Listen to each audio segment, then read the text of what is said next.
अस्सलामुअलैकुम वरहमतुल्लाहि वबरकातुहू। आपका खैर मक़दम है आपके चैनल मज़ाहिरी इस्लामिक चैनल पे।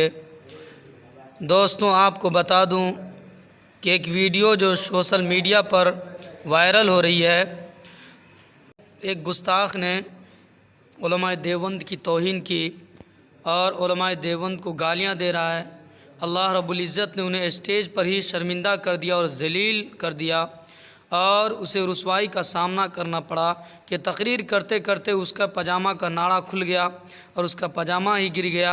अब देखिए, जिसने भी उलमाए देवबंद की तौहीन करने की कोशिश की हो, चाहे वो कोई भी ज़माना हो, अल्लाह ने उन्हें ज़िल्लत का सामना करवाया है और हमेशा उसे मुँह की खानी पड़ी है।